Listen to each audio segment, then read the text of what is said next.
the algorithms really reward sensationalism. And so the best way to get in front of people is to make a very extreme blanket statement that lends itself to being dogmatic.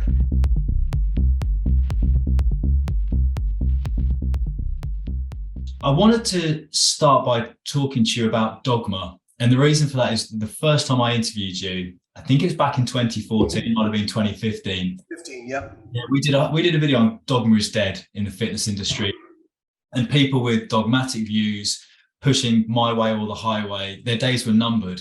And I think in the intervening 8 or so years since then, we've seen Dogma, well, society is more polarized. People are more entrenched in their positions than ever before.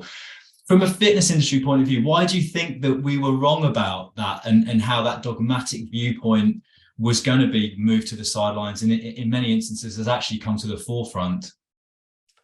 Yeah, so I think there's a couple things with this. I think the first thing is people have this static view of like people in fitness or in a certain community. And the reality is that population is always in flux. So you always have people kind of exiting that community and entering that community. In fact, I think the average lifespan of somebody in like fitness in terms of like whether it's interest or, not necessarily competing, but just like an interest in the fitness industry is like about 2 years. So the reality is there's been several cycles of people who have been through. And so, what people have figured out who like are charlatans or scam artists is they don't actually have to change their messaging, even though it's been proven wrong, because there's the phrase, the sucker is born every minute. There's always new people cycling through this. I mean, you see this like with some of the supplements that are being promoted, like people are talking about ectosterone, for example. Well, ectosterone, I remember that like 20 years ago when I first got into bodybuilding was like people were talking, it was actually more like 25 years ago. People were talking about it. People asked me about HMB or they asked me about, pyruvate. I heard pyruvate recently and I'm just like, wow, this stuff is just all cyclical and all just comes back. So I think that's part of it. And I do think, social media has completely changed. The algorithms really reward sensationalism.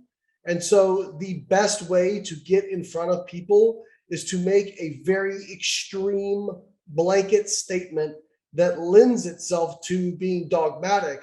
And so I think, nuanced topics that have a lot of like, or topics that have a lot of nuance to them, or if they're presented in a way that has a lot of nuance, it just doesn't trigger those viral algorithms the way, somebody getting up there and very dogmatically stating that this is the way it is, this is the way it should be, and it's the answer to all your problems.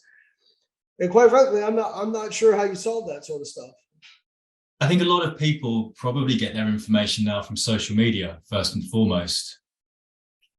Does that worry you? I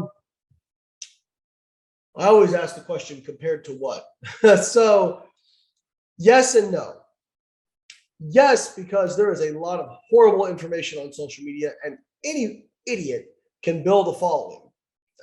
Like really, the best way to build a following is just do the most insane things and say the most insane things you can possibly think of.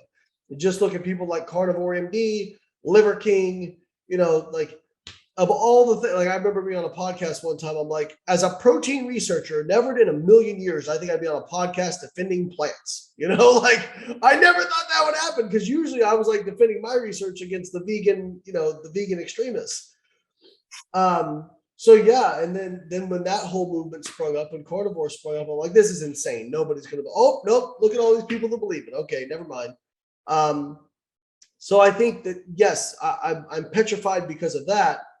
But if we flash back 25 years ago, I mean, where did you get your information? Well, magazines, newspapers, news.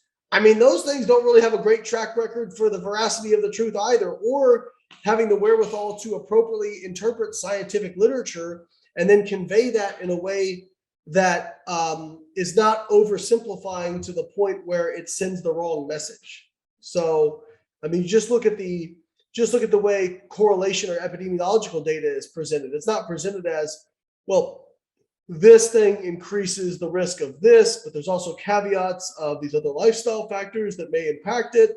It's this causes this.